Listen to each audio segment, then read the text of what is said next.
Boom. Hey guys, Sunstreaker Wozza here. Welcome back to another live stream. And yes, as always, covering the important news in Transformers Earth Wars. Apologies for the false start. As you can see, I've been sort of messing with my settings, trying to get a bit of a better setup. So yeah, obviously the mic wasn't hooked up right to the streaming software, but it is all working now. I hope it's working all right. Seems a bit quiet. Let me just move it, change it up a bit. Let me know if it's too loud, if it's too quiet, guys. I would have changed it. There we go. That should do it. I think better. Cool. So yeah, today's stream. Obviously, this weekend, the big one is obviously Hopper. It's out this weekend. Been a rework on an old 4-star bot, and this 5-star version comes out this week. We've also got Drift coming out at the same time as well. So we're talking a bit about that. I've also covered in past streams, so not going into too much depth, but just looking at the final sort of outcome, how we got there, and talking about where this might lead in the future. Then obviously we've got the Unicron tournament coming up this week, next week, I think it is, something like that. Very soon, anyway. And so looking forward to that. We'll talk about the effects, talking about how we can use these for base design. Bots that will probably work well against these effects, and what it means for the game going forwards. We're also going to look at some new G1s in a way, but not. But in a way, but not. Not looking at them as such, but talking about them. It's an idea to put something put in playtest by Dale, and I want to get your take on it. And I'll also state as well what it might mean as well, and see if you're still for or against it when I explain the system. But it's intriguing. We'll have to see how that goes. And then we're going to talk a bit about Titan setup, but not for Titan Assault, but for wars. What's the best way to set your Titan up? So we're talking a bit about that as well, and that's everything in today's stream. So I had a few complaints last week about the adverts interrupting the stream, things like that. So what we're going to try and do, we're going to try and put them in manually in between breaks. You have to bear with me, because the problem with that is, I didn't think about it until today, is that when I press that advert button, I don't know how long that advert's going to be. So if I'm going to press that advert button and then switch scenes, how long do I wait? So you might come back to a bit of silence, or do I just sort of like waffle on? This is the problem, you see. So yeah, we'll try and insert some adverts and see how it goes, just to make sure the stream is monetized. I explained last week why, but yeah, hopefully that won't interrupt your viewing experience, and it can still monetize the stream. That's the aim. And I said I've also fixed. I think I fixed the buzzing noise. I hope I have. I found a way, I think. So I've done a few tests. It didn't do any buzzing for me, but then it only happens like 2 or 3 times per stream, I think, and so it's sort of intermittent. I'm not too sure what triggers it. I think it's my phone. So we're going to try something, but let me know in the chat, guys, if there's any problems with the sound or any problems at all. Let me know. That being said, let's have a look who we've got in the stream. So we've got Lord Avix was first. Yes, she was. Then we've got Trax third. No, you were second. Unless you count your second comment, which was third, but your first comment was second. That makes sense. But yeah, and congratulations on joining my alliance, Asylum. Good to see you there. Some good backdoor attacks in his war against us. So interested to see what you can do. We've got Mike Cooper as well. We've got Baku Dude. Hello. We've got Lou Mega. We've got Stan Tarvin. We've got D-Deck76. We've got E-Roge. We've got Carnage Mac. Alright. We've got Chip Cox. KP. How's it going? Should I run for Hopper or Beachcomber? We'll talk a bit about that later. I've got a bit of inside information which I can't share, but it might help sway you. Maybe. We've got Chris Harmon, good friend of mine. We've also got Mercenary Terror as well. Andrew Stevenson, how's it going, my buddy? Grind time, good to see you. And congratulations on the Kaiser Chiefs winning the Super Bowl. Points if you know who the Kaiser Chiefs actually are. Kudos. Who else have we got? We've got Wheelwork. Good afternoon. If it's afternoon where you are, it's night time for me. 20 past 9 p.m. We've also got Braden Melton, I think. Correct me if that's wrong. Apologies. We're not bastardized your name, but yeah, good to see you as well. Who else have we got? We've got Hellraiser. We've got Valhalla Streams. Good to see you too. We've got Big Blade 297. How's it going?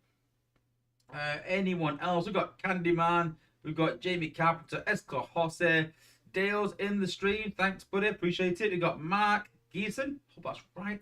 Soldier. Go and check out Soldier channel. Fellow content creator. Go and check him out, guys. We've got Swoop, Tony B, Hardy Classified. We've got Shiny523. One of my fellow playtesters, fellow Alliance member, good player. We've got who else have we got? We've got, just jumped ahead. So we've got Jaywalker4, we've got Dinosaurus. Hello, how's it going? And Dale's quoting the band. And I think that is everyone. How's it going, guys? Good to see you all.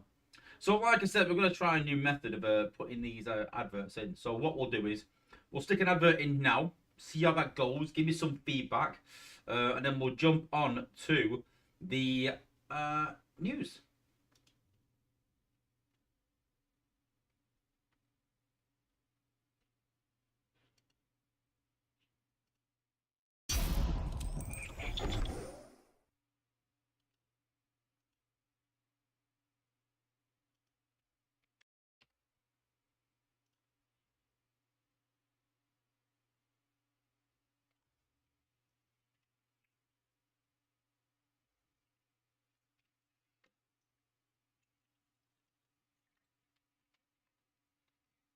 Cool. So this weekend's event is called Total Victory Season 25. Where has the time gone?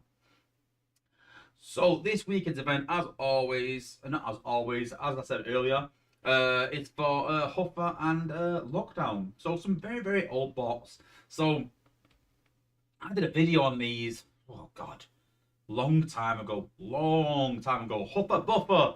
I love that name as well. I was really proud of it. Huffer Buffer. Very long time ago when I first started out on YouTube, and I look back at it now and cringe a bit. When I had no camera, no PC, even just going off a sort of tablet screen. So listen, guys, if you're thinking about streaming, you can literally start anywhere. All you got to do is have a plan, have an idea, have a bit of a niche, and just throw everything at it. Literally go for it, guys. But yeah, I did a video back then. I think he got another buff after that, and now done another buff. So he's had like 3 buffs. So we're going to talk a bit more later on about how we fit in the meta, things like that, and you know, where we are looking at going forwards in terms of these bots.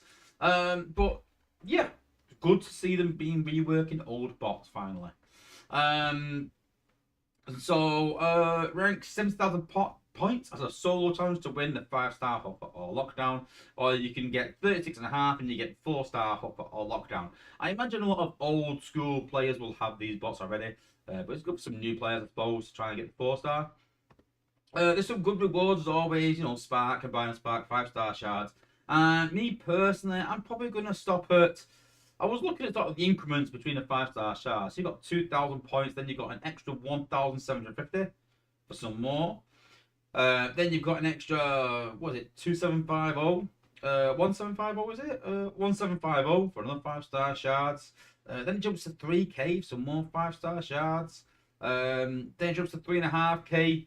Then it jumps to 3.5k again. But then after that, it jumps literally from 15.5k to 22.5k for 75. So I think I'm going to hit around 15.5k, and that will do me. Not going to go for the 4-star.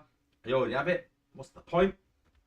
And I'm doing quite well resources wise. There's nothing much that I'm lacking, and so there's nothing in here really that really sort of spurs me on to get through this event. I've got some bots to level, but I'm going to wait for a different event.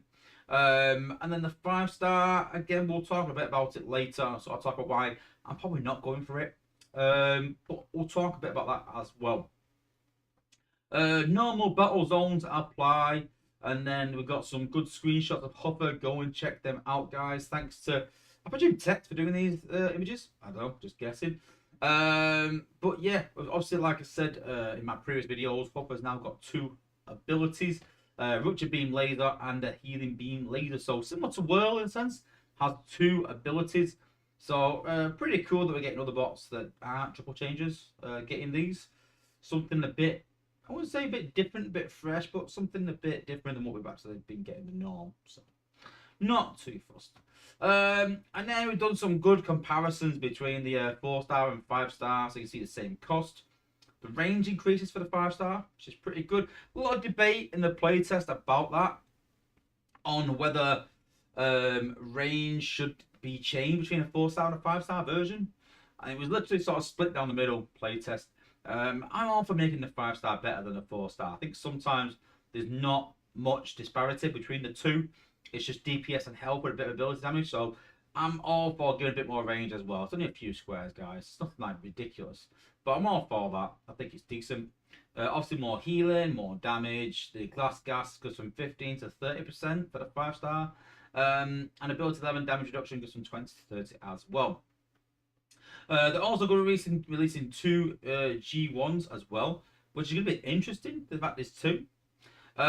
One increases your rupture turret damage up to 23%, and one increases your healing turret up to 23%. So, yeah, not bad G1s. I like the fact you've got 2. And an ability 11, the rupture beam laser applies glass gas to the target and spreads to adjacent buildings. And then the ability 11 for the healing laser, reduce incoming damage by a percentage whenever you create a healing beam laser. So Hopper himself gets a bit of survivability. So yeah, pretty cool. So all this should be in the game today, I think, as part of the update. I've not checked my Hopper, but pretty sure it should be live in the game right now. So a few FAQs there about the turret won't attack the HQ, similar to a lot of things recently. Glass gas. Can I pick my turret target with the turret?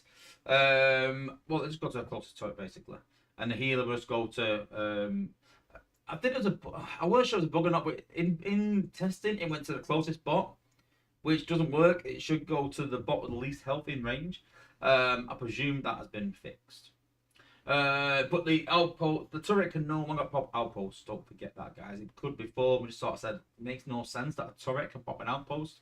I don't think it ever should have, but it just happened that way and they left it. I'm honestly, I think I just don't think it makes any sense. So a few thoughts from the playtesters, so go and check them out. And then Drift and Barricade have obviously been buffed as well. So the Silent Surge has been, well, the ability has been changed to Silent Surge. Enter in rage state for 12 seconds and then Stealth Charge, inflicting damage to the final target. While in rage, you gain damage and lifesteal.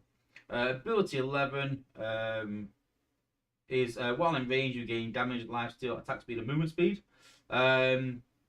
And the new G1, your attack heal you for damage done. Your attack speed is also increased by percentage as well. So yeah.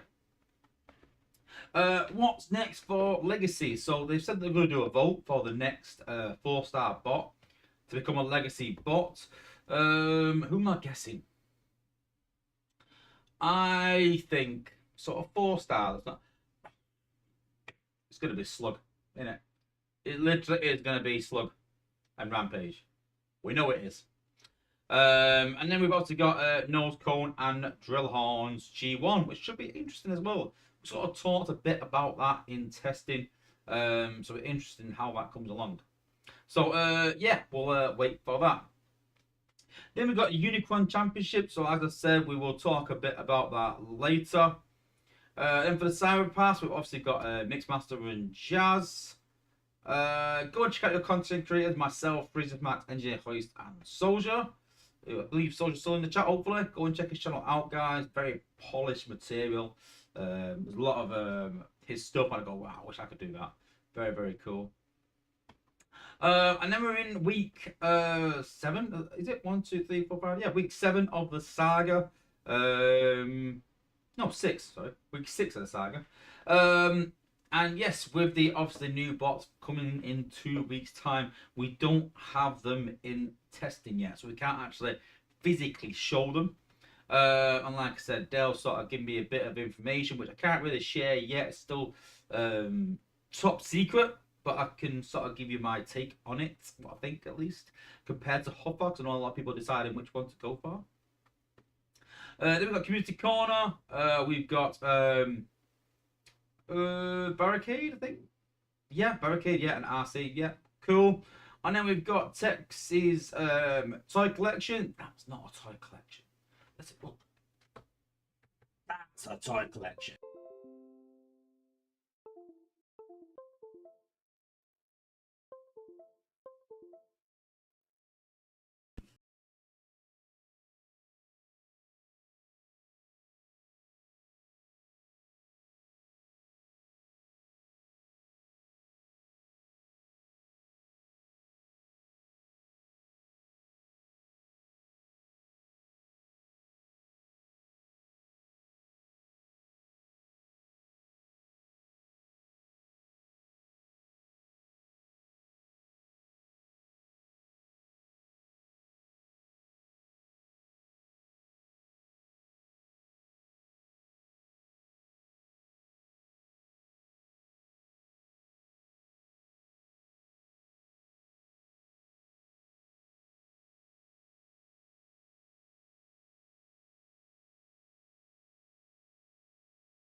Great. Oh, and we're back. I hope. Apologies. Cool. And then outpost changes. I'd like to confirm that melee bots are now able to use combats rather than their fits. Oh, melee bots can now use combats. I think that's it. Cool. Yeah, so like that. Cool. If there's any problem with the stream, let me know. I presume everything's working now. Yeah, very strange, like I said. Cool. Okay, let's have a read of the chat, see what's going on. See, I try and fix these things. It makes things worse.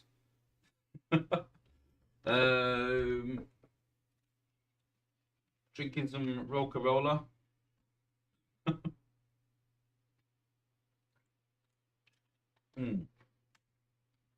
Candyman, but no ad for me.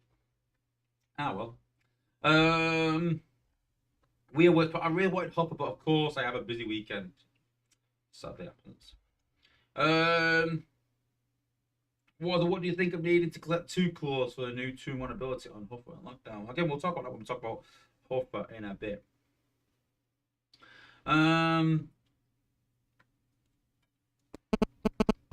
Charlie Place, how's it going? Grand Transport, is it worth the H reworking them if they have no intentional concerns of making them war worthy? Well, that's a big question, isn't it? That's the big question, which again we'll talk about later. Jay was put, think I'm playing till the 4-star Hopper for the 5-star shards. That's about it. I'm glad Hopper is getting some love, but I'm not super hyped about him. Yeah, more about that. What else? Andrew Sims, did you get 500 5-star shards for getting 4-star? No, you'll get 180 for a dupe 4-star Hopper. Excuse me. That's it.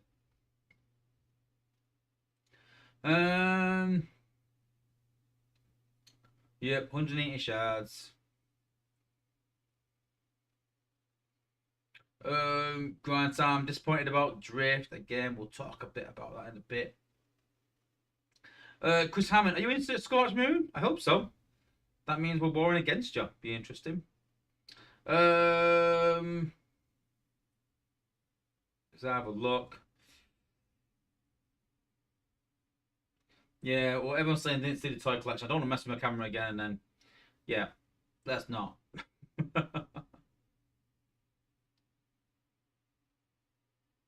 Challenge players, but this is a toy collection. Proceeds to show nothing. Literally everything USB wise went dead. Literally. Candyman Buzz. Oh no, the Buzzer's back. Just make sure my settings are set up. Oh. Oh, why are we getting this Buzz?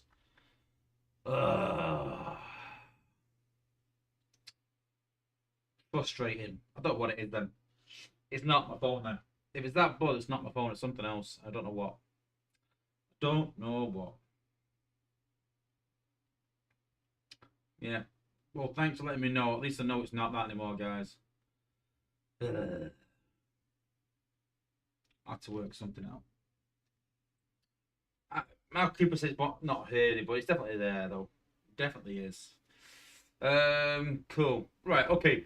Well, so let's go into the game. We'll add an advert in again, see what happens. Some people got the advert, some didn't. We'll see. And then we'll go from there.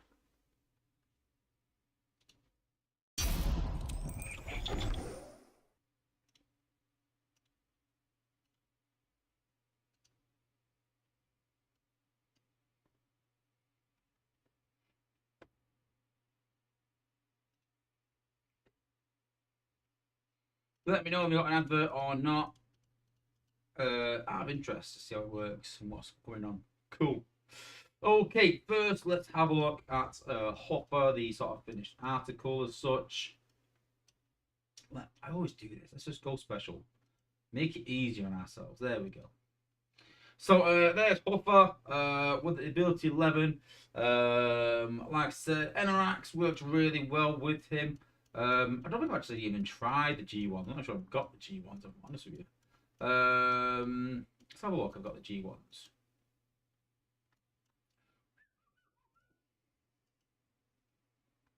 G1, have we got Hopper? Have we got Hopper? No, we haven't got Hopper. Well, I'm looking, but to answer, there could actually be anything else because they don't put the right pictures on. So it could actually be no, Grimlock, Hotspot. It could be. Oh, there we go. It's Drift. But yeah, starts at 5.5% up to 23%. But I've sort of done my thoughts on Hopper in my video, and then we'll go right back on to Drift as well. So looking at Drift. So we spoke about Drift a couple of weeks ago now, and I sort of said that I was really, really impressed with the way it was going, really happy with it, really pleased. And then sadly, I sort of mentioned last week that the ape sort of came in the chat and said, listen, it's gone a bit too far, we think. And we're scaling it back a bit. So we actually had the lifesteal, attack speed, and movement speed at 80%. I think they actually raised it to 40%. We said more. And they put it to 80%. And it was at a point where I was looking at Drift and I thought, you know what, I can find a use for him in my team. He's not going to be a mainstay in the team, you know, but he would have, you know, a use for certain base designs. But now with the 40%, I was using him for a bit of damage. I think what the apes don't understand is that it's not all about numbers. It's about survivability. That's a big factor. It's a big word being thrown around by people at the minute because of the sort of shields that the warriors have, and we can't just give every bot a shield. We've talked about this on the channel quite a bit. We just can't. You know, we need to think outside the box a bit. And I understand that Drift is a warrior, so I kind of get that. But the sort of saddening part was that the apes said that they don't see Drift as a warbot. Now, my point was that before we even started these bots, if you pulled Drift and you said to me, Wozza, I've just pulled Drift, what do you think of him? My reply would be, it's quite hard to manage in a team. I wouldn't touch him in terms of wars. But level him slowly and you can use him for Zen farming. and in some teams to get some resources like energy and alloy, medals, farming, things like that. You know, a general purpose bot. For a 5-star, it's quite poor, but that's what it was. And so people sort of asked me, Wozza, what do you think of the Drift after his buff? Is he going to be on your war team? And I think after his buffs, he's going to be a Zen bot and a medal raid bot. He wouldn't get in my war team because he's hard to manage. And so you got to think that we put effort into this drift through play tests, a lot of back and forth, a lot of conversations. Dale putting his time into it, the Eight putting their time into it. For what? For what reason? If we're not sort of making these bots good enough for war teams, then why bother at all? And I get the Apes have sort of said, yeah, but we want people to go for new content. And this is why I've always said, and always, I'll still stand by it, that new content should be better than old content. Now, I'm not saying that we make Drift the best bot in the game. I'm not saying that for 1 minute. I'm saying make it so that it can be used in wars and be at least a bit relevant. No one's asking for Drift to be the next Pipes. No one's asking for that. No one's asking that when we buff Lightspeed, that is going to be better than Pipes as well. It's not going to happen. It's not. Plain and simple. So, where do these bots sort of fit in, these legacy bots? And we go back to Hover as well. And we sort of ask, we're asking people to do 70k for these legacy bots for a 5-star Hover. So, if we're asking for people to do 70k for a bot that's a Zen, Medal, Raid bot, what's the point of doing 70k for it? And people ask me all the time, should I go for Hover or should I go for the Endurance bot? And my answer at the moment will always be go for the Endurance bot. Don't bother going for Hover. Because the Endurance bots for Space Ape are seem like the creme de la creme. The bots that are going to keep with the meta and change the meta. So are you going to do 70k for a bot that's going to sit there and not do much and not really get in your war team? Or are you going to do an extra 20k for 90k and get a bot that's probably going to be ahead of the meta, one of the better bots in the game? And now, Space Ape sort of set that precedent in a way that they said that they did come out and said that endurance bots should be, you know, the top bots people go for, and so they need to be. So the next endurance bot needs to be up there with Pipes. That's where it should be if they're sticking to their word of what the new content should be. If they don't think that's the case, then fair enough. But they need to be groundbreaking. They need to be absolutely unbelievable. If we're asking people to do 90k for them. And 70k for 5-star Hover is probably too much. If we're just expecting people to get them for Zen farming, for medal farming and raids. You know? For me, I would rather balance it off and have them both at 90k. Have people choose. But the big problem with that is, what if you do 90k for Hover and you're happy with Hover and you go, brilliant, I've got Hover, I did 90k, it was well worth it because Hover is war ready. What if you do that and 2 weeks later, Beachcomber is the next bot coming out? We're no secret of that. But Beachcomber comes out and you're like, oh, I should have gone for Beachcomber actually. The next time the Endurance comes around, what are you going to do? You're going to wait for the Endurance because you don't want to waste it on the Endurance box. And this Endurance box is a great idea, and I love the idea of going back and fixing old content. But the idea that it's got to be a high scoring event doesn't fit with me 2 weeks for Endurance. You're making people choose, where if you put it right in the middle of the events, if you pushed it to 9 week saga, if you made it where you got rid of the combat events, but I just can't see that happen. It's part of the schedule. So I would rather push it to a 9 week saga and have 3 weeks legacy bot, 3 weeks combat bot, 3 weeks endurance. I can handle that. That's not a big problem because most people will go for both bots and you've got a 3 week break between the endurance bot. And you probably can, if you look at it backwards, once you've done Beachcomber, you've got 3 weeks to decide if you want to go for the next bot, next legacy bot. But as it is right now, you've got an endurance bot, and the next legacy bot is going to be 6 weeks away, and we don't even really know what our legacy bot is going to be. So it's not like we can make a an educated choice on to go for the legacy batch or to go for the endurance bot. And I said that either one or two things are going to happen. Either they've got to announce the legacy bot well in advance, what changes are going to happen, how relevant it's going to be before the endurance event, or they need to really separate them so people can actually have time to do both and plan around it. Because right now, I just think that people are choosing. People are not doing both. I don't think most people. I think people are choosing between the two. A lot of people said, which one should I go for? That's a lot of conversations that I'm seeing. And maybe that's not everyone. Maybe that's just people that sort of talk to me and speak to me. But obviously, that's a big, a big portion of players still that say that. So I'm a bit on the fence with these legacy batches and what they're going to do.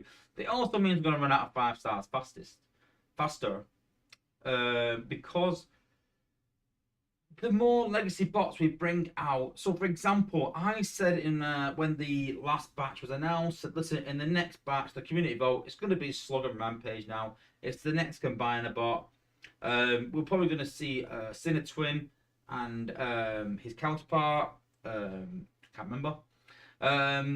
Streetwise as well, probably in the vote. Because it's a lot of complete combiners. Or get close to complete combiners. And so people are going to vote these for legacy bots.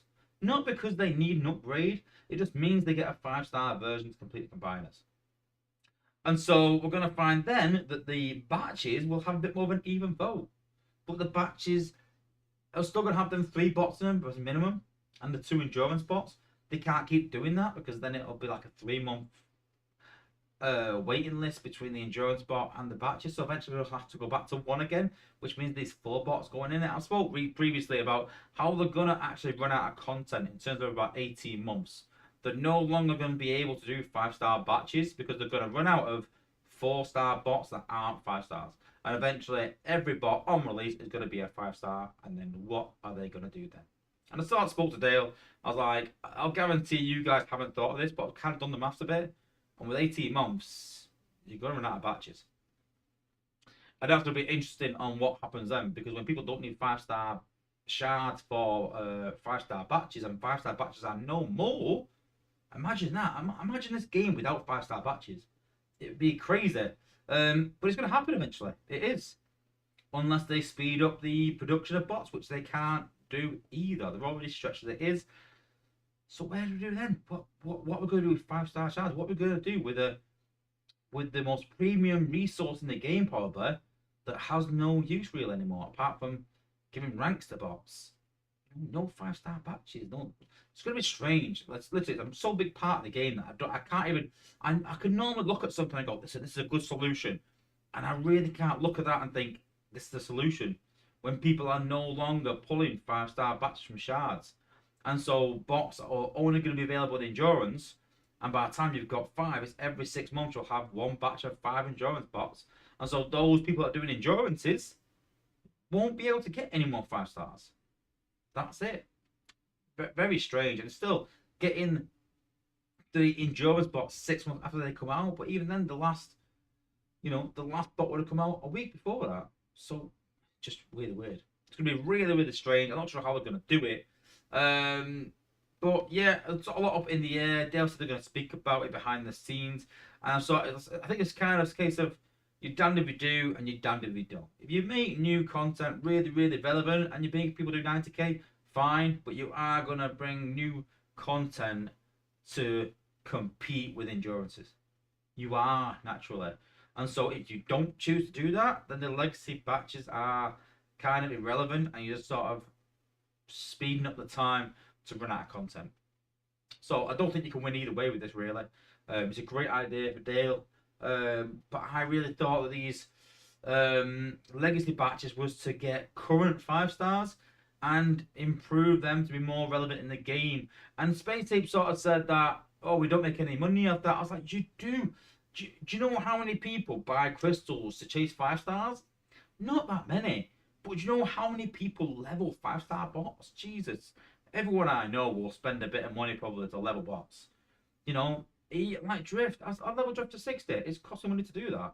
You know, when all my new bots, I just pulled for the batches. I didn't really buy many batches to go and get them. Not that many. Not that many to buy 20,000 5-star shards. Most of them in the side pass. Yeah, side pass is $10, but nothing extortionate. But it's in the side pass. It's from events. It's things like that. Endurances that I've done to part in, which yeah, I spent money to do endurance. But the point being is, I didn't spend money to get the bot as such. I spent money leveling bots and got the bot as a price for doing that, and that's where the money comes in.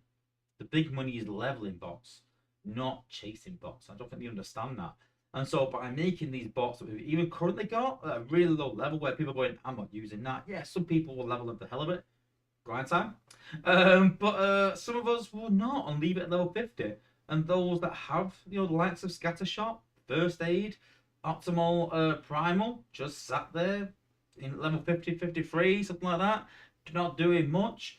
We'll probably level that if they actually make them relevant again. And I thought that was the idea behind the legacy batches. So we've still got plenty of content to make 5-star batches, but it looks like they're going down the route of making 4 stars, 5 stars versions, which is going to speed that process up again. So it's going to be interesting. Let me know in the chat what you guys think they should do. Do you agree with legacy batches? What are they going to do when they run out of batches? Literally. I'm interested to have some ideas about that because I'm out of them. So let me know in the chat, guys, and let me know what you think. Let's have what everyone's sort of got.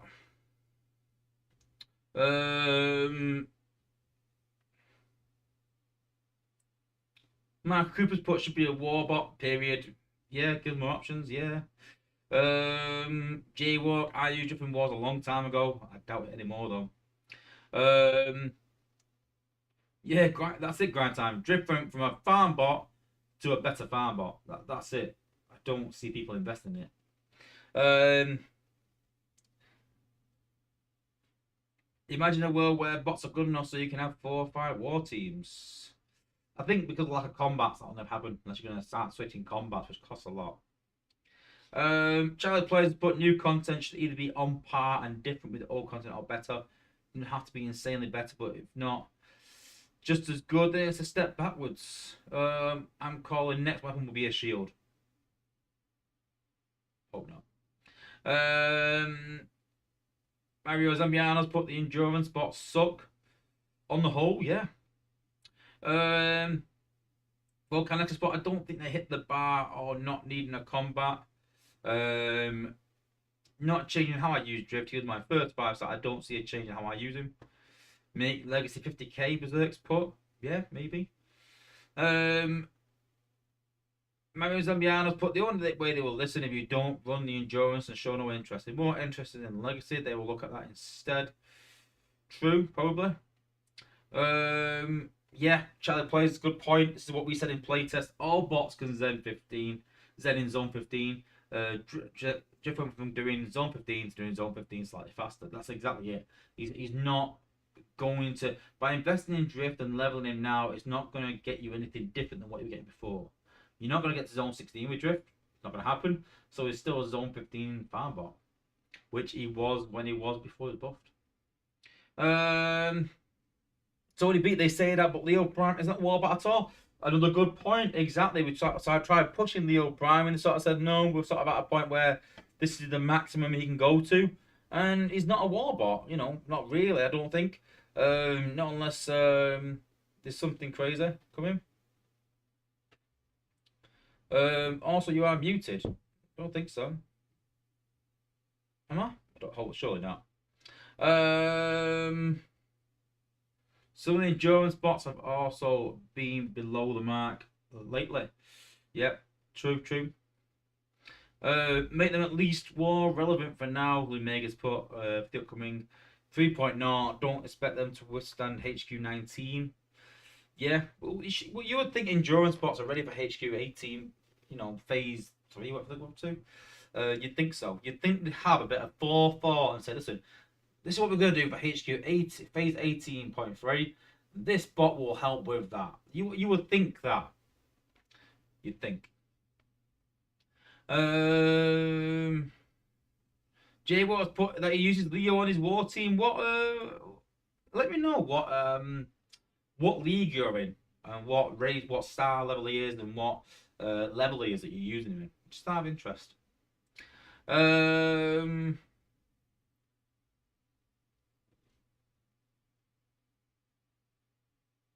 Yeah. Tony B's put my sounds going in and out. Let me know. Apart from the ball, obviously. Yeah. Um.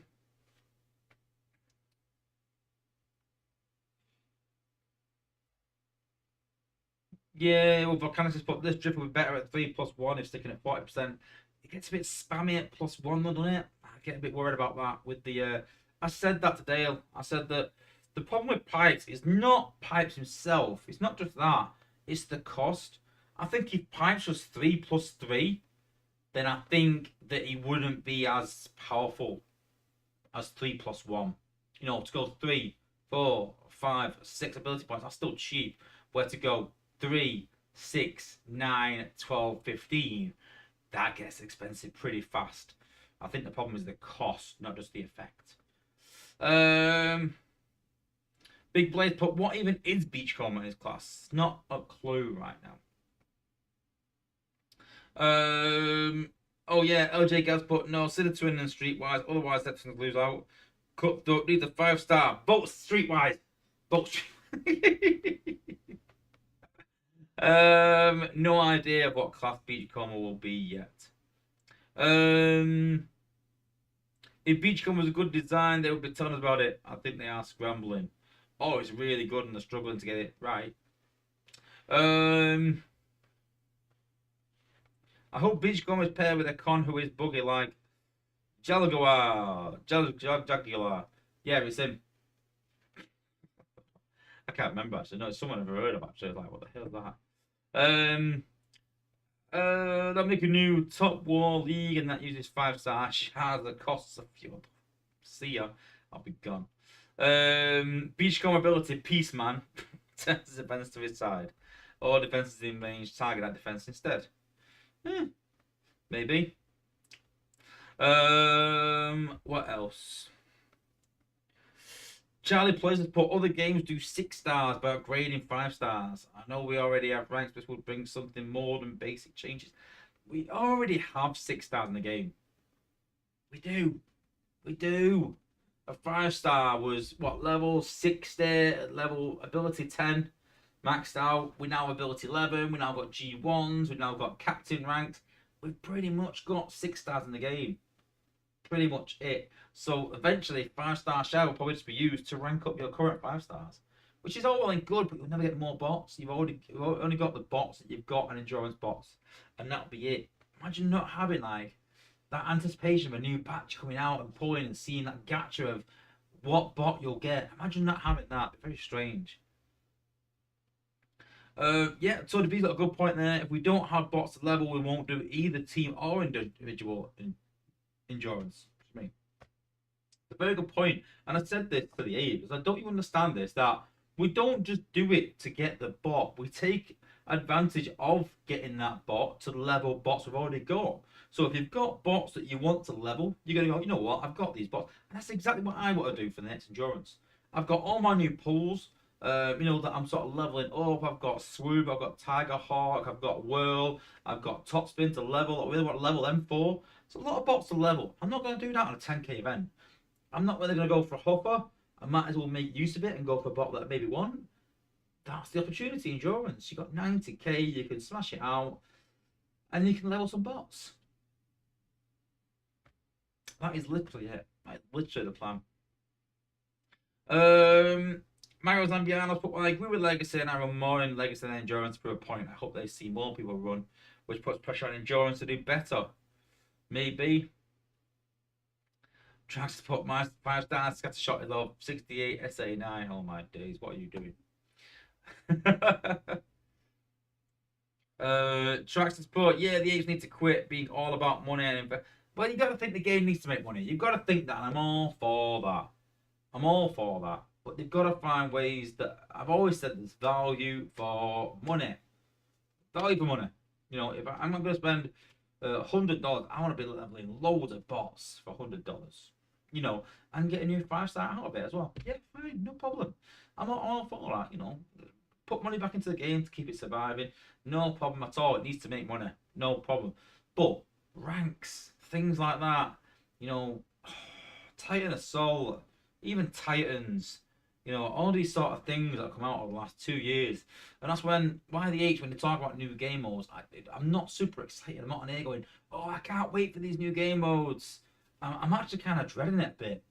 Because every time they do these new game modes, when they brought out, they said, oh, we're going to bring out a new way to level your box. And we're like, oh, that's going to be interesting. And then they brought out dispatch missions. Right. And I said, oh, an offline mode. So it's like, dispatch missions, it's pretty boring and the rewards are crap. Let's be honest, really crap. So dispatch mission was a failure. Titans have been alright, but the Titan Assault bit was awful. Literally awful.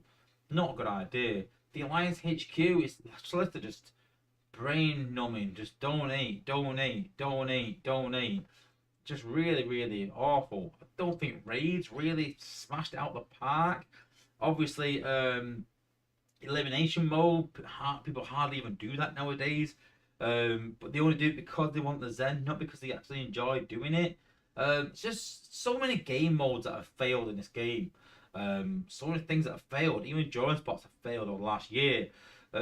Because of a lack of progress and a lack of, I would say, a lack of ambition. Maybe a bit harsh saying that. I think Titans are quite ambitious, but just done quite poorly, I think. But hey.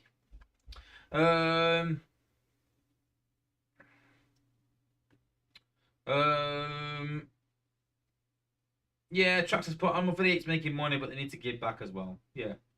Yeah. Berserk, best value money is Side Pass. Everyone get it. Bundles not so much. Yeah, probably. See, bundles are so bad and pointless. See, no one buys bundles anymore as well. Why buy bundles? You don't need to. You know. Look at my account. It's crazy. I'll go back to it in a minute, but yeah. Berserks, but yeah, offer more value, earn less per sale, make more sales.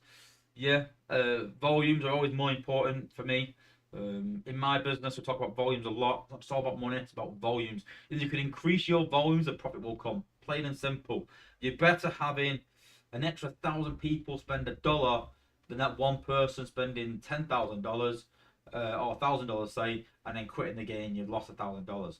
Whereas you've got 1,000 people spending $10 rather than one spending 10,000, then you lose a few of them people. You're not going to see a massive, reduction in your sales. You know, it's very hard to find whales nowadays in these games, and when you do, you need to keep hold of them. But you want to keep hold of new players even more because there's no good in having 50 whales at the top all play each other. The game's going to go nowhere then. You need a player base. Mark Cooper, they need to swap the battle boost and the medium chest to skips. They won't give you skips in it, but bring Fabian back. I'd rather not. I would just say that I'm not got nothing against Fabian, but I would say Fabian is the biggest. Was the biggest person in terms of restricting playtests. I would say, in terms of saying like, no, you can't have that. No, you can't have that. I get they got to have balance, but it frustrates me sometimes that the playtesters ask for something and we know what balance is, and we're not here to sort of break the game, and then they go, yeah, you can't have that. See you later, Big Blade. Good to see you. Okay. But in terms of drift, I think it was at 80% when we sort of did it. It was at 80% lifesteal, 80% attack speed, and 80% movement speed, and then reduced to 40. And it's just not as good anymore. It just lacks that punch that he needed, sadly. So yeah. Okay, cool. Let's have a quick ad break, and then we'll come back, and we will have a look at the new Unicron League.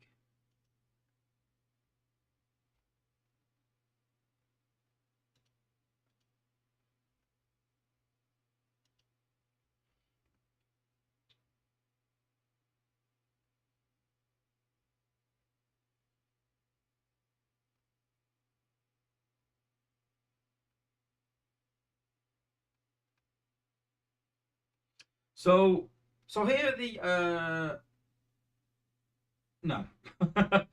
So it's basically announced that they're gonna bring out a Unicron League, Unicron Championship, see who is the best alliance in the game. So the problem with this is that we already kind of know this. We already kind of know that it's going to be between Prime, Horde, and Side. That's it. No one else is going to get close. Sadly, I know some alliance might think they've got an outside chance, but they haven't. You know, it's going to be between Horde, Side, and Prime. And it's kind of on a knife edge on which one will win, but it's going to be one of those three. So these tournaments, the problem is that there's only one winner, and we know it's one of them three. So everyone else that's in that league is there just to fill the numbers and there just to take part and just to try it out. That's it. There's no losers rewards, and I sort of liken this to the Champions League. So every sort of team that takes part in Champions League gets money. It depends on how far you get. The further in the tournament you get, the more rewards you get. And I said to Dale that you should give rewards out for not just first place, but second, third, fourth, fifth, sixth, seventh, eighth, ninth, 10th. And, encourage people to really go for it and really try and give some decent rewards out and sort of space them out. Like they used to do for the leaderboards, where it was like, 1 gets this, 2 and 3 get this, 4 and 5 get this. If you get to the final, then yeah, you get the top reward. If you get to the semis, this is what you get. If you get to the quarters, this is what you get. And yeah, you should get that just taking part in it, I think. But the way they sort of set it out was the winners will receive 1 million spark of your choosing. And you know what? 1 million spark is not that much nowadays. It sounds a lot, but it's not. 1 million combat spark or 1 million combiner spark is 2 levels of combat from 8 to 10, or 2 levels for a combiner. It's not a lot. And then a place on our newsfeed mentioning your alliance is considered number 1. Yeah, that's alright, yeah. All players that consistently achieve 300 in semi-finals. Consistently? Does that mean how many games? That's 2? I don't know what it means exactly. We'll be including the newsfeed. Does that even mean that the ones that even lose, I think? That's pretty cool. And a new unique coloured name in-game. So they're alright. There's nothing in there that makes you go, oh, I want to do this tournament and I want to win it. I'll take part just for the experience of taking part. That's about it, really. Rules generally are that members can only play on one team, so you can't be switching out. So if you sort of lose a member of your team, I presume you can sub someone in, but it can't be someone from one of the other teams. So, for example, if Asylum, which is our alliance, and Psy go in, Psy could probably draft someone in if someone drops out, but they could not bring someone from Asylum, I think. And Alliance and their families can take part, providing their space. So I think you just got to hit Dale up if you're interested. But remember, guys, it is very, very high level. So the effects are that it's 20% HP and DPS on no mode, an extra 10% HP and DPS for Unicron, so it's 30%. I think that's what we've got in game already right now. Then we've got 20% lifesteal to defenses. So obviously lifesteal, I think, is a bit like Alchemist, where they heal for damage done. Buildbot shield 20% of ability damage to adjacent buildings. Adjacent is obviously right next to them, I think. It's very short range, if I remember correctly. 15% attack speed to cannons, mortars, and lasers. And shark spawn when building is destroyed and explode on impact. So if you're used to these war effects, it's a lot of recycled stuff. It's a lot of recycled. And I started sort of in December, sort of saying in my channel that we need something fresh, something new.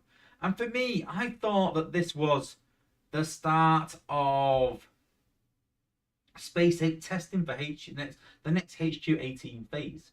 Now, I know that we can't really do like an extra mode on the MDS that I thought we should have, and I think that'll probably come. I think that's a good idea. There's been some rumours going around, a bit of talk about it. I think it's probably possible. I didn't expect that, but I did expect something a bit different. And I said that for me, we shouldn't incentivize attack. And I was talking to Dale about this today, and I was a bit annoyed, if I'm blatantly obvious, because they were talking about, oh, we should buff some classes, things like that, for people that use more gunners or more warriors or more specials. And I sort of sent some screenshots saying, this is my war team. with 3 gunners. And I would usually use this, no problem, I can use this easily in 300. This is my war team with 3 warriors, and I can easily 300 with this.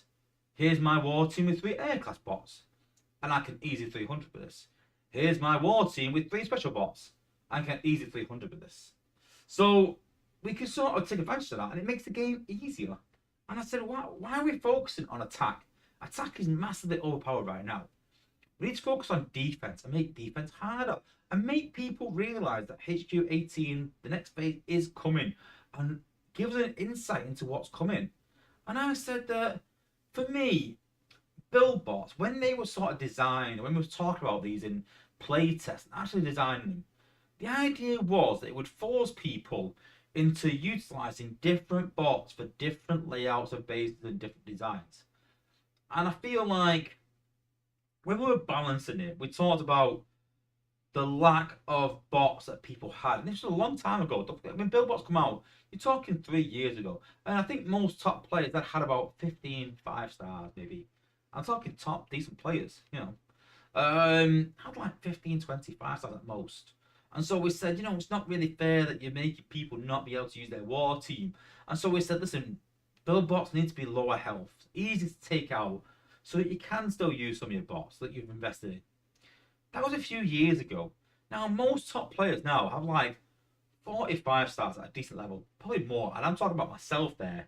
You're probably talking a lot more than that. A lot of players have every single 5-star in the game nowadays. Most of them leveled up. So people have different choices. So I think that the game's evolved now to the point where we just take build bots out and then attack with the same 8 bots every single base pretty much. And it's become not a case of, oh, how can I beat this base with certain different bots? It's become, how many points do I need to use to take out the build bots, and then how many points have I got left to beat the base? And that is honestly what the game is right now. And so I sort of suggested in playtest to have build bots be immune to ability damage, so you can only kill them with regular damage. So as you walk through the base, I know people are going to put them right at the back of the map, and then at the top of the front of the map, maybe exposed. Maybe it'll change base design. Who knows? Maybe some minor points for that, because people are going to use maybe one of each, and then they can't be killed. Would you use a sack bot to get rid of them? Would you use a combiner? Use his DPS? There is some ways to do it, and if you think outside the box a bit, there are still ways to kill them. But it makes it a lot harder, and it makes you sort of look at it and go, yeah, maybe I can't run pipes. Maybe I can't run tracks. Maybe I can't use sea spray on this base. You know? And it just makes people think and question things a bit more, rather than take the build bots out. And from my experience, so I did some testing in playtest, and a couple of players did really well in the Prime League, in the Unicron War, and they beat a top person in the game on the highest level without losing a single bot. And plain and simply, what they did was they took out the build bots, FFDs, and used tracks to reduce damage right down by 70%, 6%. The tracks does reduce that damage right down. So I feel like these effects, all we're sort of doing really is just pushing people into a certain playstyle. Now, don't get me wrong, the effects that we sort of tried in playtest have been watered down a lot compared to what they were. I couldn't even get through a third of the base. Most of us couldn't. And the reply was, Unicron should be hard. I was like, yeah, but you're literally going to have an alliance scoring hardly any points, like 200 points for the whole alliance, not for one. They're going to struggle to get past base 1. No one's going to want to take part in a tournament when they can't even beat base 1. And so I agree with them watering down the effects a bit. What I don't agree with is that we've seen the life still where it's like defenses reflect damage back. We've already sort of seen that. Build bots shielding ability damage, we've already seen that. Attack speed to cannons, mortars, and lasers. I already think lasers are quite. I think turrets are the big one. My big thing was buff turrets. Anti-air is absolutely irrelevant. And so buffing anti-air or buffing just turrets in general to do 4 times the damage makes turrets a lot more, you know, of utility in base design. Because right now I use turrets as something to distract a bot from using a tactician core to be able to sack my base easily. I use turrets to bring bots to a certain point when they're pathing. I don't use turrets for damage at all. I only use mortars for damage. And cannons, I don't really use them for damage. I use them to put Prime League, I use cannons to put Prime cores on because they're high HP. So cannons, mortars, and lasers, 15% attack speed. I don't know. Is that going to make much difference? I don't know. I'd rather have seen other things more buffed that are probably more relevant. And then the shark spawn, we've kind of already got that with Quintus. It's just like Quintus just been overpowered a bit. And I said, well, why don't you just release the Prime cores? Do it. Or why don't you just simply just expand the Prime cores, make them better maybe, and give them all a bit of a buff for Unicron League. I just think there was a lot better options and a lot more options than going over old effects and just piling them on. You know, all these effects have already been in the game. For Prime League hard mode a couple of years ago when the game was sort of a bit behind a bit and a bit stale. And they just seem to sort of pile this on. It's nothing really new. It's nothing really refreshing. And it's just sort of band-aid, sort of cover over the cracks of the game getting really sort of stale at the highest levels.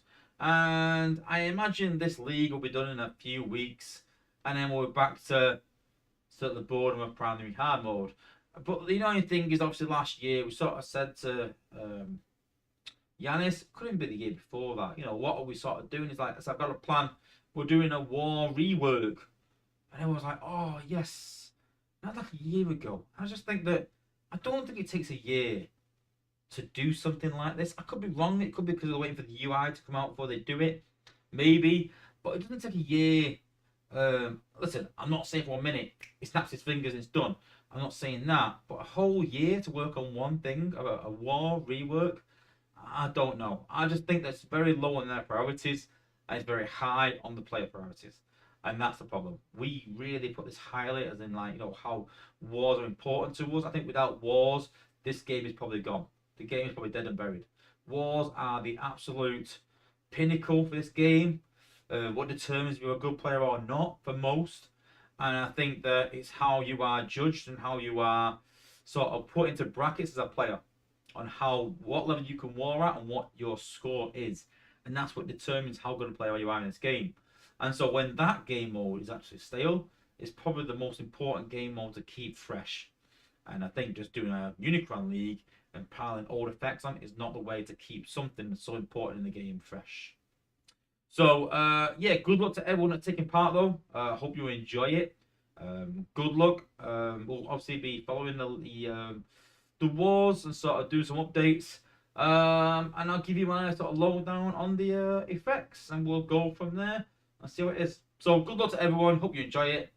And, yeah, thanks.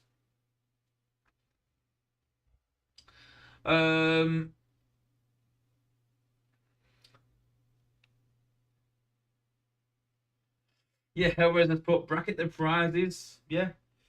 Child players RIP S7. Yeah, RIP Asylum too. You know what? Yeah. Titans are great for catch-up mechanics when released. I went from Gold League to Cyber after prioritizing the Titan. The fact that we can hit Zone 14 with no defending Titan is a massive help. Yeah, true.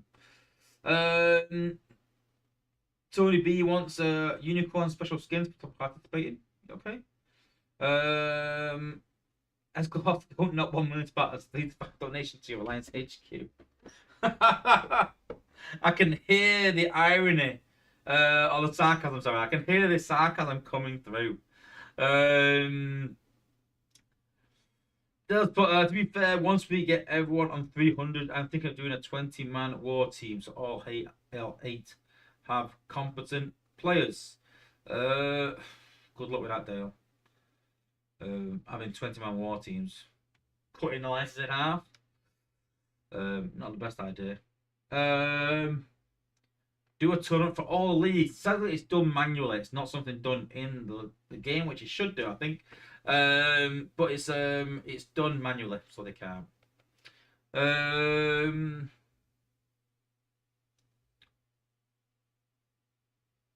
but I think Grinder had the best war idea. Multiple paths and nodes. I would add alt faction battles.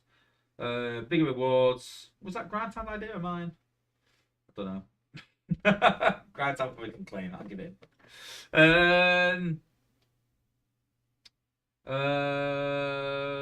Yeah, Alpha Transport, we still have the rest of the Prime Cores for defensive receive. That's the problem as well.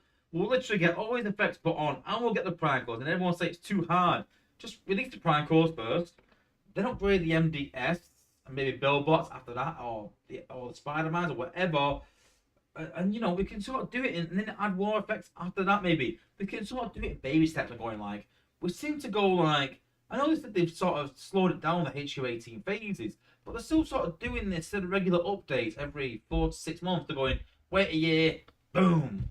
Wait a year, boom. And just sort of smashing it on. It's just contradicting everything they've sort of said.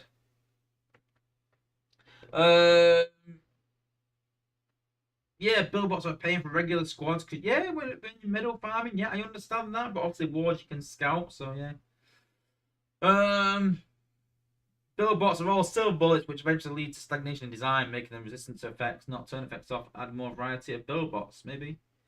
And it gives more ways to kill them. I'm not sure about that. We've already got plenty of ways to kill them. Do they need to increase the map size? I don't know.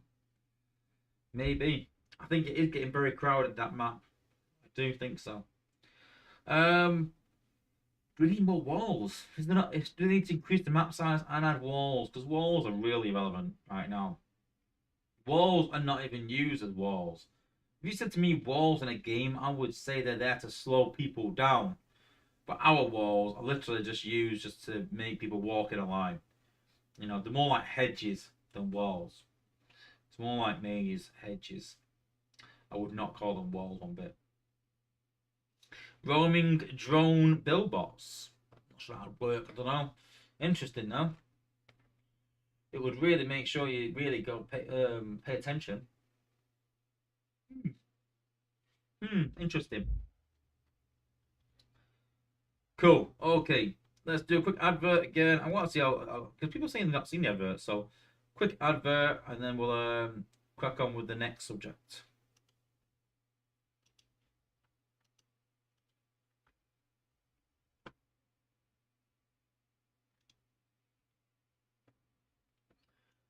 And so next up came from a conversation in playtest where we were talking about Huffer on defense, and we started talking about what we would prefer. Would we prefer Huffer's attack ability as the primary outpost ability, or would we rather have the healing one as his outpost ability? And I would rather have attack than healing. But it sort of split people. I could see how the healing would be beneficial if it was healing a certain defense. You could put it near the MDS, a bit like you do with Hot Rod. Make it immune or make it, heal. And I can see value in that. And so a big debate sort of raged about which one you should be able to pick. And Dale came up with a good idea, maybe. And he sort of said, what about defense G1s? Where you could add a core to a bot on defense to emphasize something on defense. And I do like that idea for one reason, is that sometimes you're creating a bot for defense and you go, oh, this would be really good on defense. And then you go, well, actually, no, actually, that'd be really OP on offense. Yeah, we can't have that. And vice versa, you're creating a bot for offense and you go, oh, yeah, let's do this. And you go, oh, yeah, but put in an outpost, that's crazy OP. Yeah, we can't have that. And that sort of stops some bots from being as good as they could be. And so I think that having defense G1s that makes the bot operate a certain way on defense could actually be beneficial. It's quite a good idea. But then it got me thinking a bit. There's only one problem with that. And it sort of ties into the fact that some people are a bit dismayed and a bit annoyed that Huffer has 2 G1s. And that's because then it's another G1 to chase. And so when I get a 4-star Huffer, I should be getting his G1 really, at least gold. But now when if I'm pulling Huffer, Let's just say we bring out a new Hover Defense Core. Let's say the Hover Defense G1 drops a healing turret and an attack turret. Sounds great. Okay, brilliant. So then we've got Hover's attack G1, we've got his healing G1, and we've got his defense G1. Now, it's hard enough getting one G1. I've chased some G1s and it's took quite a bit to get them. And so when you're chasing 3 G1s, it can kind of get a bit silly in terms of how many crystals you need and how many times you need a dupe of that bot. You know, it kind of gets expensive, and you could say that that's the way sort of game needs to go, maybe to encourage it to make more money. But you know, having people sort of chase a G1 and want a G1 and finally get a G1 and get the one they don't want, I'm not kind of for that, and so I'm kind of a bit on the fence. I do like the idea of a bot acting differently on defense than attack. I'm all for that. I think it will open the floodgates for us to create bots that can work a different way on defense, to be more effective on defense. Because there's a lot of bots that we have where they work really well on attack, but on defense, or doesn't work on defense. And so it would sort of open the gates for that. So I'm all sort of for that. But let me know in the chat what you think. Defense G1s, good idea. Is it kind of a bit of a cash grab? Maybe. Will it water down the current G1s too much to the point where we can't get the G1s that we want? Or is it simply just a good idea and I'm overthinking it? So let me know in the chat what you guys think. And yeah, we'll see where we go with it.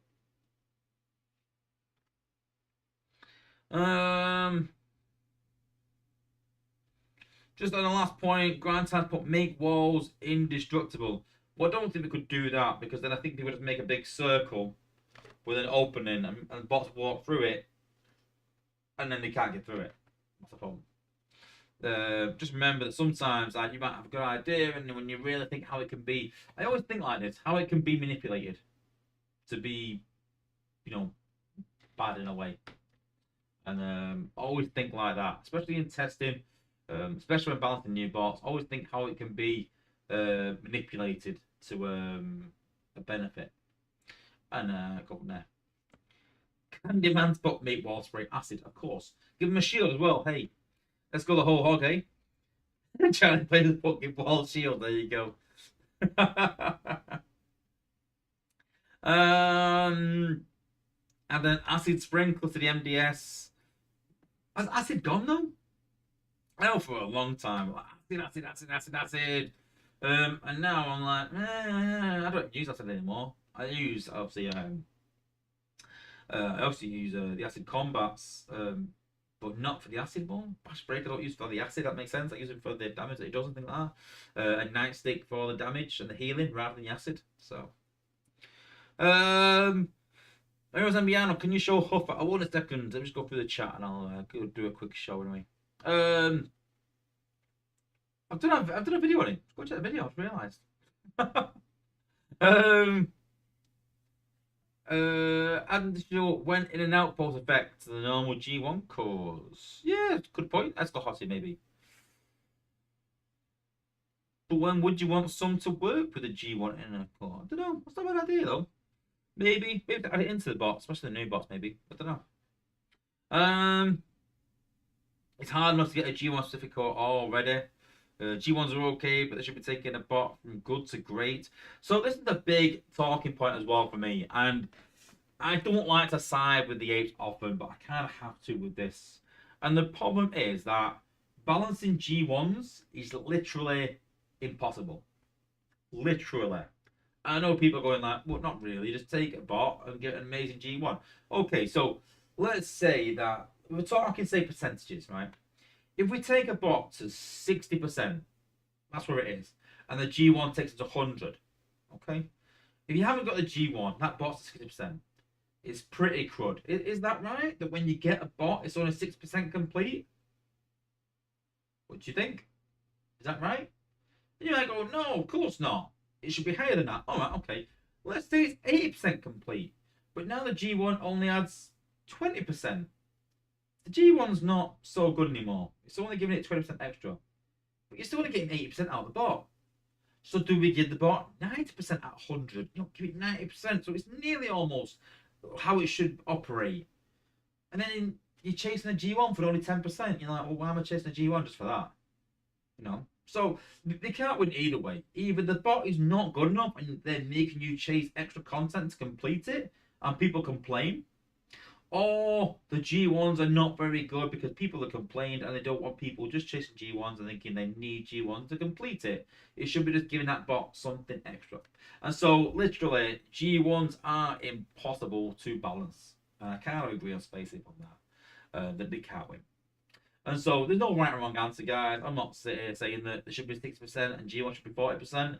I'm not saying it should be 80-20. I'm not saying 90-10. I'm not sat here for 1 minute saying it should be either way, because you know what? You can't win either way. There's no right and wrong answer, because each way is right and each way is wrong. And it's just down to preference, really. This should be worthwhile chasing them, but is it really fair getting a bot that needs a G1 to be complete?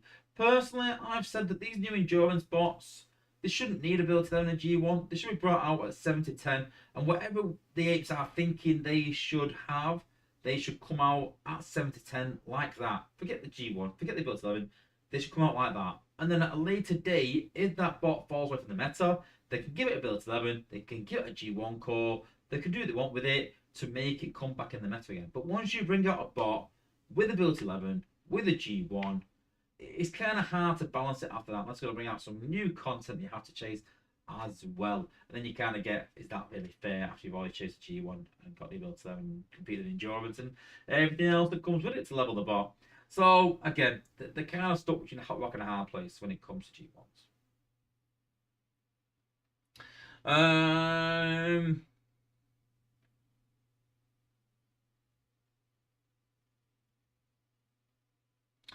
Back to sort of bots in Outpost. 2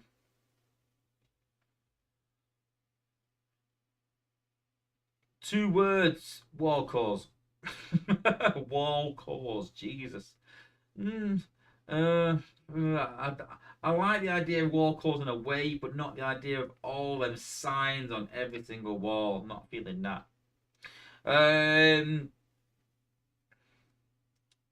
All bots should be complete without the core. So you're saying that bots should be 100%, but G1 core takes them to 100.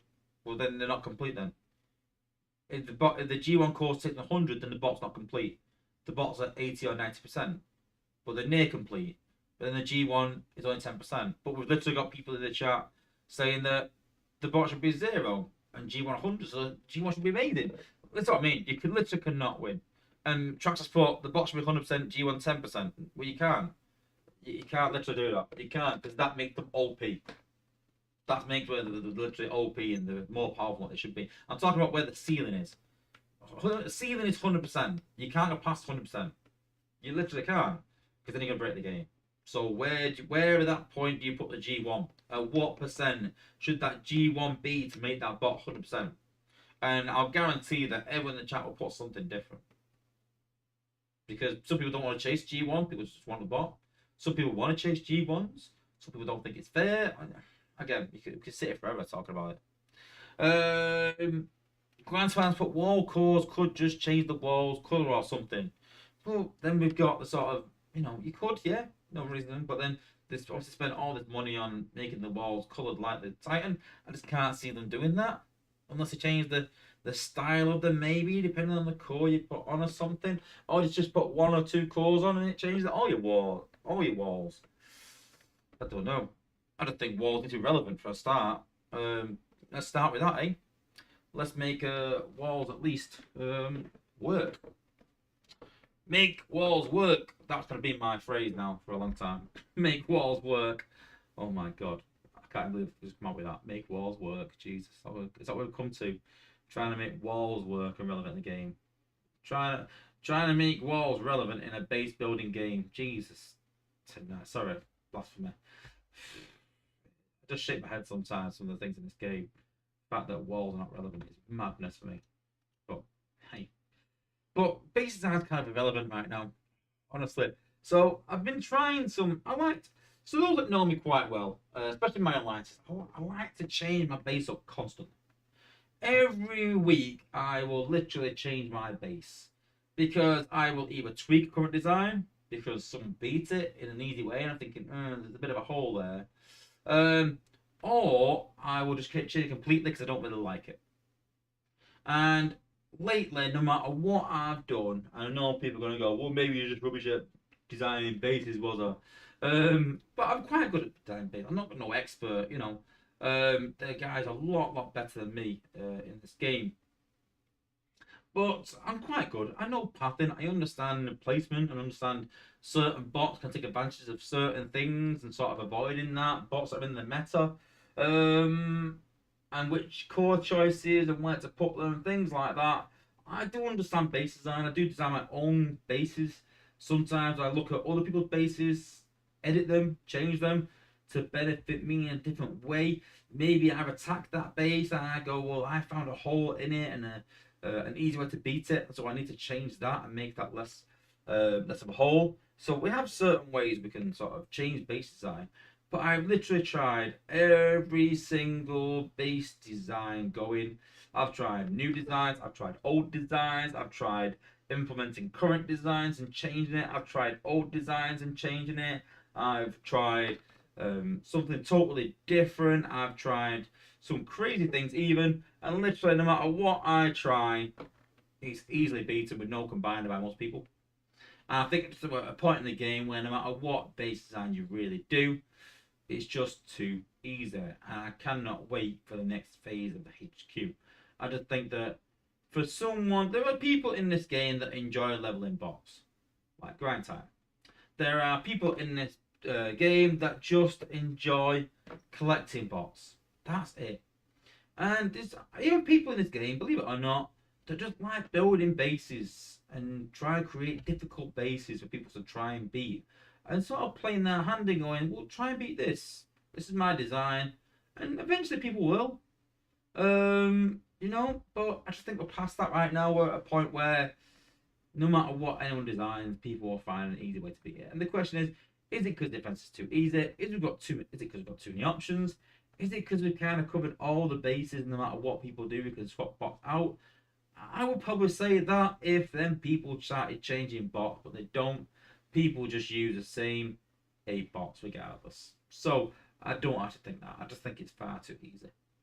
But we need to find a way to make it definitely a lot more relevant to what it is.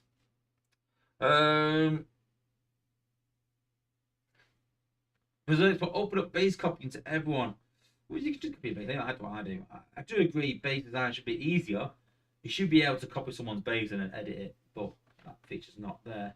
But I just copy other people's bases and change them if I have to. But I do like doing my own designs, or I'll look at a design that causes me problems and go, how can I make that better and change it up? At least. Escalahostic, maybe a second HQ core that when you equip it to defense, that applies to the whole base. So yeah, that's not a bad idea. I'd be all for that. But then that's just one core that people aren't going to chase. That's why I sort of suggested in my last stream about having a new core on every single defense. It's something for us to chase.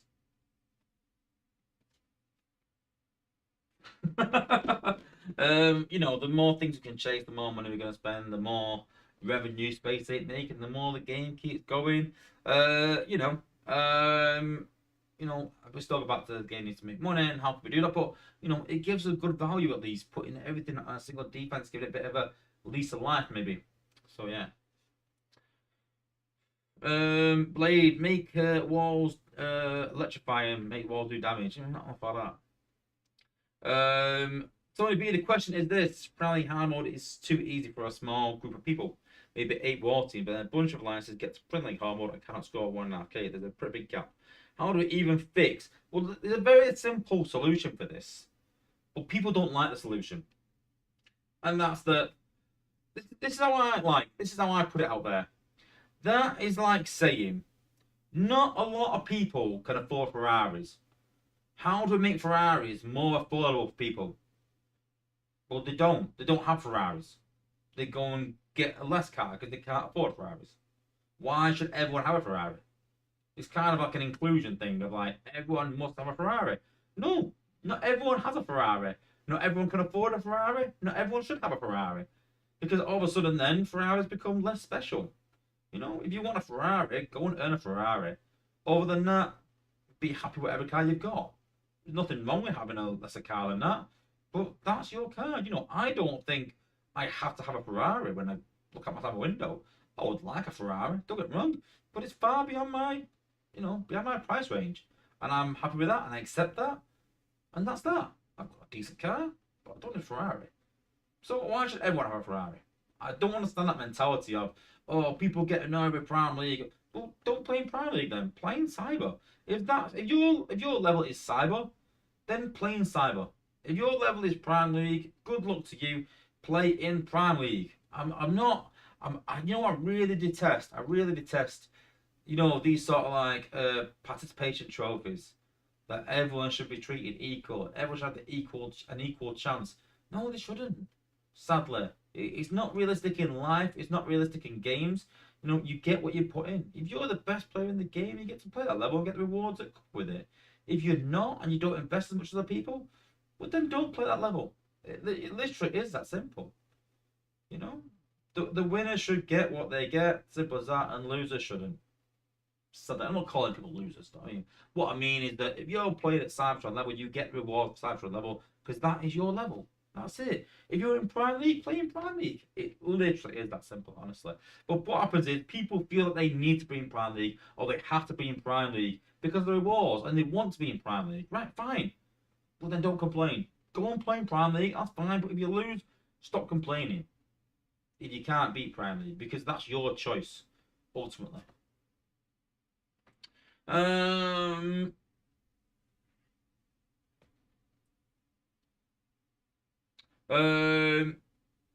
Autobot Phil's put, your Ferrari example exactly why I hate the transform of Earth business model. I already play a game that's played to win. It's called life. I want to escape from that. Yeah, true, but that's the way the game is. But it's still like other games that aren't pay to win. So let's just say there's a game that's not pay to win, but I play it for 70 hours a week and you play for 20.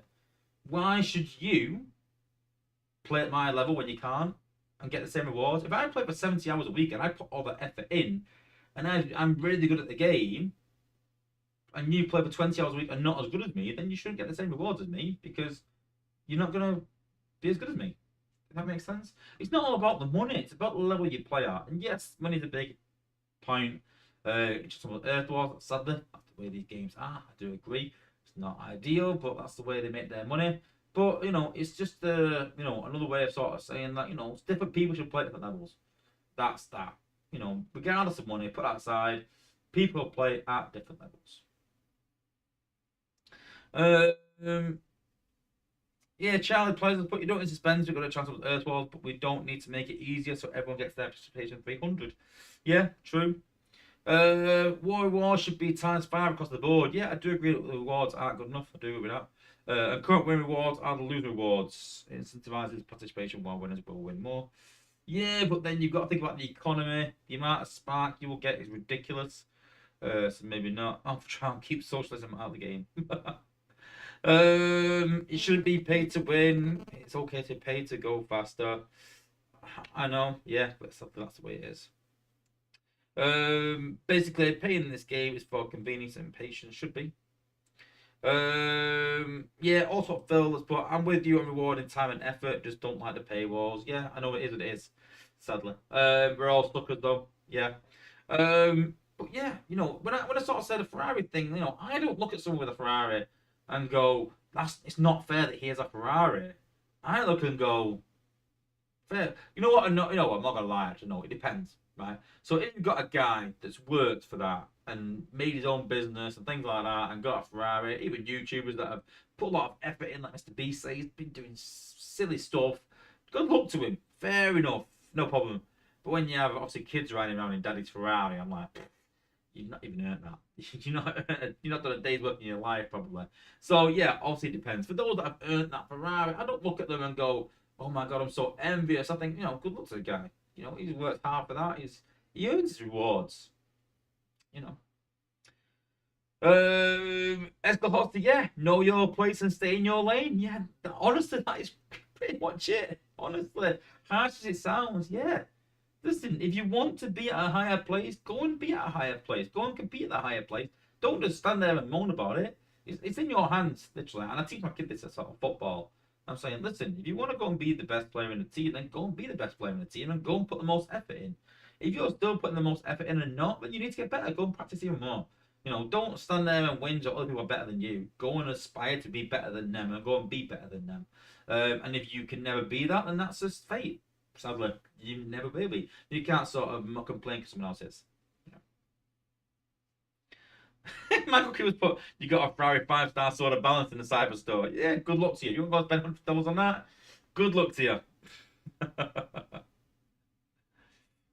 Compare the Ferrari to a guy that built a faster Civic. Put the work in for your car. Yeah, fair enough. If someone's free to play and they put 10 times more time in than me to walk the same level, fine. I'm also fine with that. Because put that effort in. That's the point I'm making. Whether it's money, whether it's not, just put the effort in. You know, people shouldn't be sort of like that. Going, I should be in Prime League. Well, why should you be in Prime League?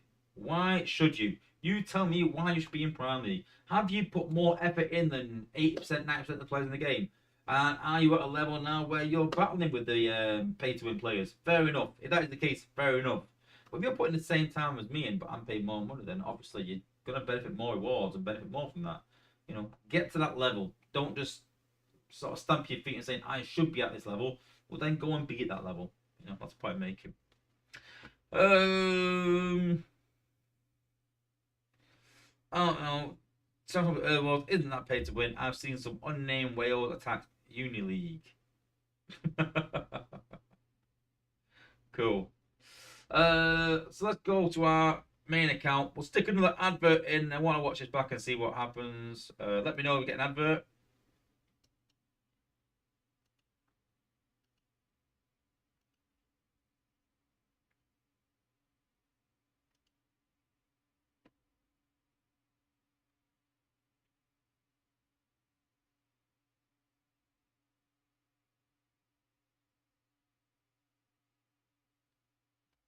So let me know in the chat if you actually got an advert or not. No point we keep pressing the advert button if no one's getting these adverts. We need to look at something else. I'm intrigued as well if everyone's getting them the same time or not. Don't know. Weird. I've tried. I got a Craft and Mint mobile ad. Oh, let me know what you got as well. Let me know what advert you got. That's funny. Let's do that. Let's see what advert everyone got. So what is Craft and Mint mobile? Is that a mobile provider? I think in America maybe. I don't know. Mark Cooper didn't get one. Jay Ward didn't get one. KP, what advert did you get? Let me know. Berserk, YouTube Premium here. Supporting the stream by existing. Good on you. Grind Time gets YouTube Premium as well. Damn you. LJ Gav, no ad, but I've got an ad blocker. Oh, okay, fair point. I haven't seen it here. I got silence staring at Wozza Child Play, so no advert for you either. Autobot Phil, I was playing your stream on my TV and phone at the same time in stereo, and got commercials on both simultaneously. Interesting, weird. Trax didn't get one. Interesting. Matt Poland, I got a holiday reward. Another thing I can't afford. Oh, Alpha Transport, Craft Cheese, Mint Mobile is Ryan Reynolds' his phone company. Oh my god, he's got his fingers in a lot of pies, hasn't he, Ryan Reynolds? Jesus. He's bought Wrexham over here, he's got his own phone company over there. You'd think playing Deadpool would be enough for that money he's making from that.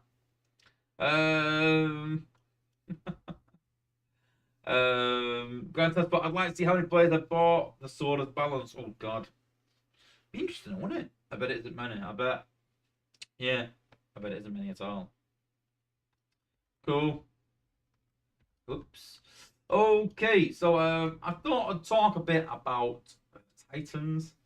No, you're probably thinking, Wozza's going on about Titans again. That was a massive part in the game. But I also thought what I would do is I would talk a bit about not Titan Assault, like I've sort of carried on with quite a bit of. But the best setup if you're going to be facing Fort Max. Most people use Fort Max nowadays, pretty much. Probably the strongest Titan in the game currently. But with Ark fast approaching being max level, he's catching him up fast. So my Ark as of today is level 19. You can see there I need 450,000 Titan Spark for him. I have 250k, and I imagine another week, maybe two. I think I got about 200k from Titan Assault this week, so I might just be a bit short this week. But I reckon within 2 weeks, 100%, I will have a maxed Ark. And I wondered at level 19, the ape sort of talks about a rock, paper, scissors, and Titan beating Titan. And I always talk about, you know, new content beating old content. So I thought, I wonder if a level 19 Ark can beat a level 20 Fort Max or Scorpion. So let's give it a go.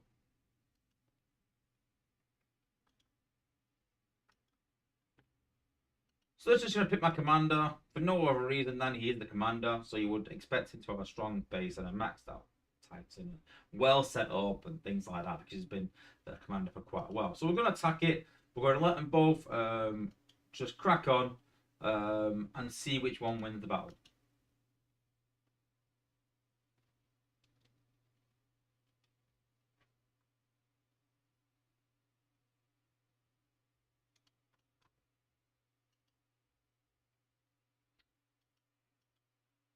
But not with Fort Max active. With Ark active.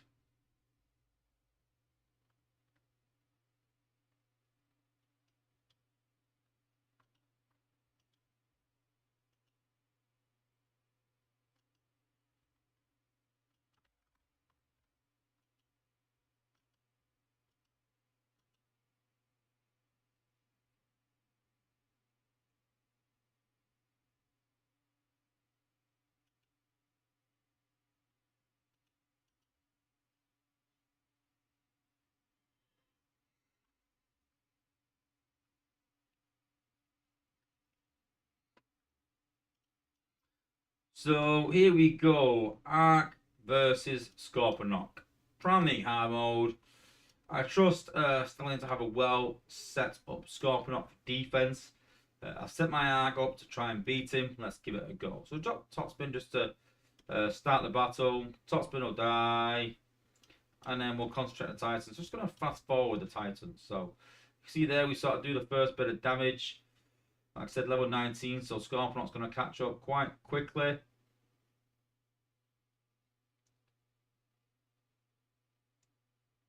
See there, we're almost level now. Ark maybe just about winning it.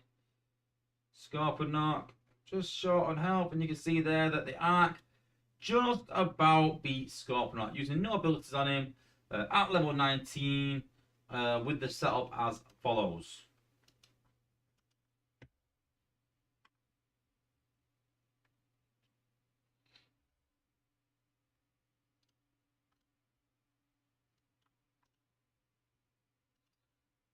So the reason that Titan works is simply because we've got the slowdown effect, and I sort of talked about I wasn't sure if it worked. I've tried it with, tried it without, and it kind of does work in slowing the Titan down. We've got the highest damage ability at Melting Beam, to 2,300 damage. We've got Heavy Artillery, which increases the passive ability of the range damage increase for your Titan, so 20% of his abilities pretty much. Then we've got the passive ability of 30% damage reduction from melee damage.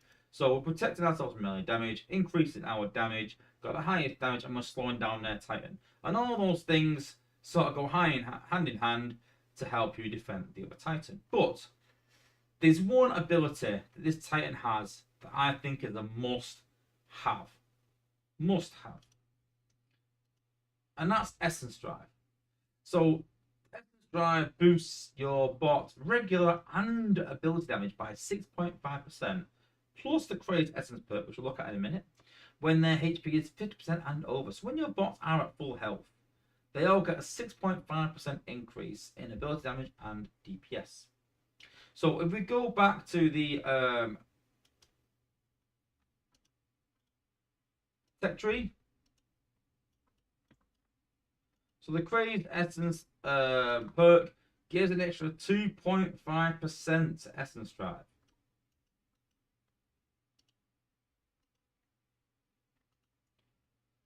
So if we add the 2.5% onto the 6.5%, we've got a 9% increase. So almost 10% extra ability damage and 10% extra DPS, which is crazy when you think about how much the captain perk, sorry, which is crazy when you think about how much the captain rank gives compared to this, when this is free. So we really need to get that essence drive into our Titan. And so I found that putting it there is probably the best option. But there's a problem when you do that. Because we're taking out the battle hardened 30% damage reduction from melee damage, it makes your Ark a lot more vulnerable.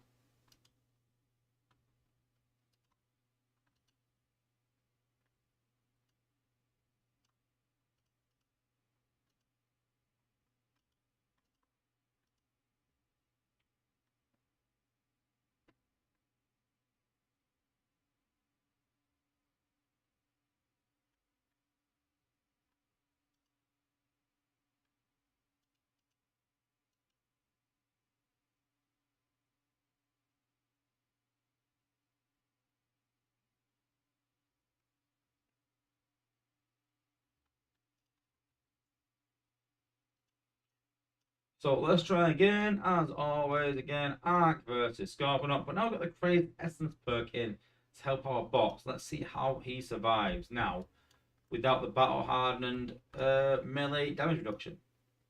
So again, I'm just going to let them battle it out. Just going to fast forward it. I can see this time Ark's taking a lot of damage very quickly now.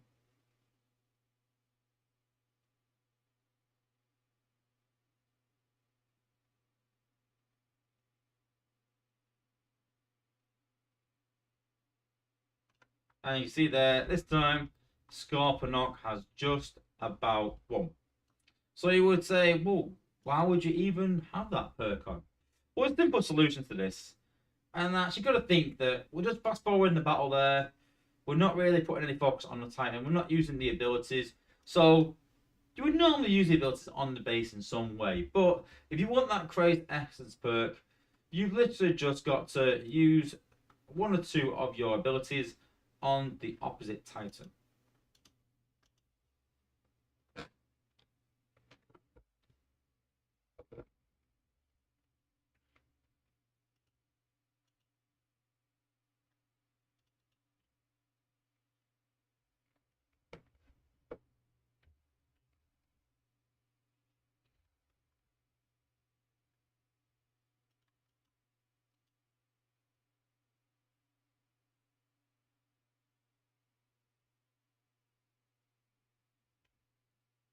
So we drop top spin just to get the battle off.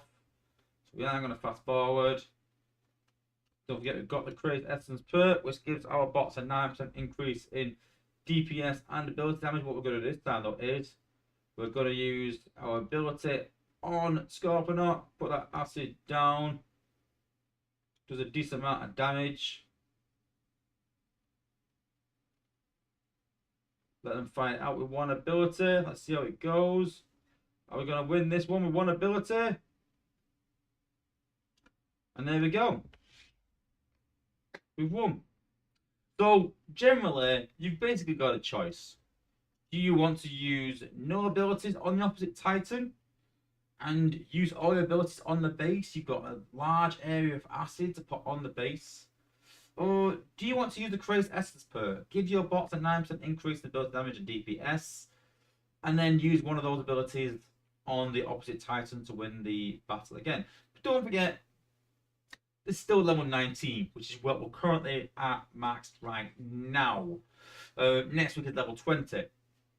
So, sorry, in 2 weeks, level 20. So, in 2 weeks' time, we'll come back again and we'll take a look at whether we can use Essence Drive and still beat the opposite Titan without using abilities on it. And if so, that'll probably be the best setup for the Titan, but time will tell when we've got him maxed out. So, like I said, join me in 2 weeks' time and we'll take another look at this and see the best setup for these Titans in Wars and seeing if, deciding once and for all if Ark is the best Titan in the game.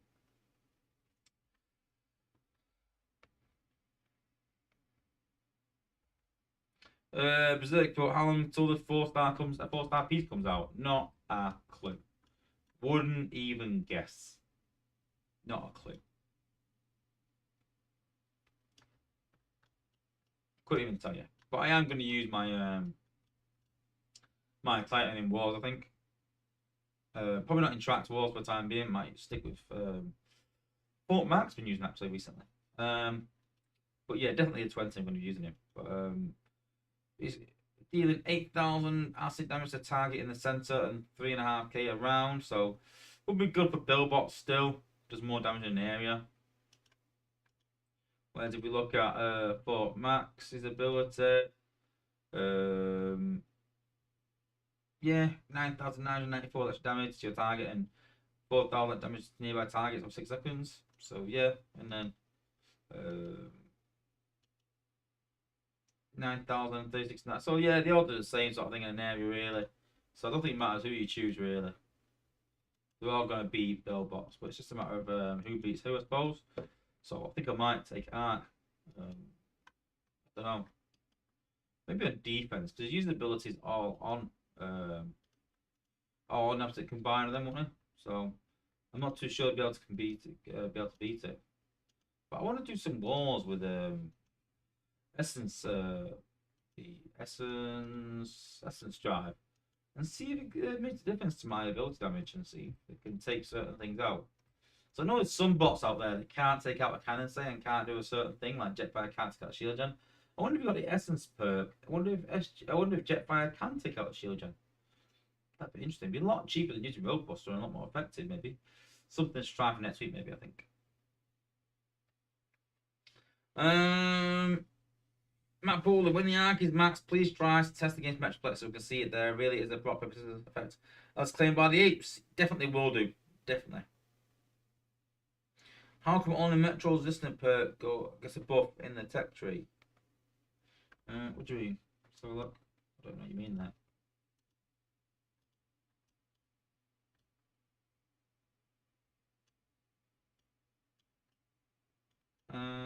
What do you mean?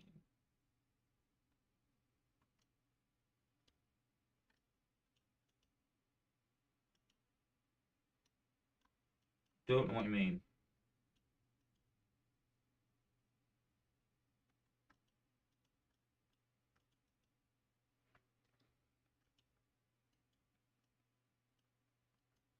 It says you're Titan. I know it shows Metroplex. I know it says you're Titan, so.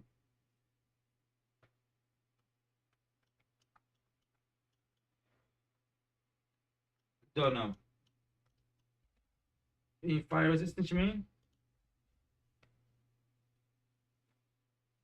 That one. Titan fire resistance increased by 20%. Well, they all have different things, don't they? Because look, he's got that one. That's generally so fire resistance, speed. That's it, 2. Then they've got 4. Got 4. And he's got 1, 2, 3, 4. Yeah, they've all got 4. It's in a bit of weird order. Look, 1, 2, 3, 4. So yeah, they've all got 4 of their own things. So yeah. Cool. Well, that is the end of the stream, guys. So appreciate everyone for tuning in. Don't forget to subscribe before you leave, guys. Don't forget to hit a like on the stream. It goes a long way in just sort of helping me sort of get the video out there to more people, promote the game, increase the channel, get more viewers, get more adverts. So yeah, big thanks to everyone for tuning in, guys. We're back next week, probably showing the new bot a bit more. I did say earlier I was going to say a bit about the new bot, nothing too crazy, but I will sort of leave on this. The deal sort of told me what the bot will do, and I'm very intrigued by it. It's going to be interesting. It could be something that could be in my war team. Maybe. All depends on the balance of it. But I'm quite intrigued. It sounds interesting. But we'll see next week. So tune me next week. I will be showing, obviously, the new bots and going through them. And yeah, we'll see you next week, guys. Thanks for watching, and peace out, guys.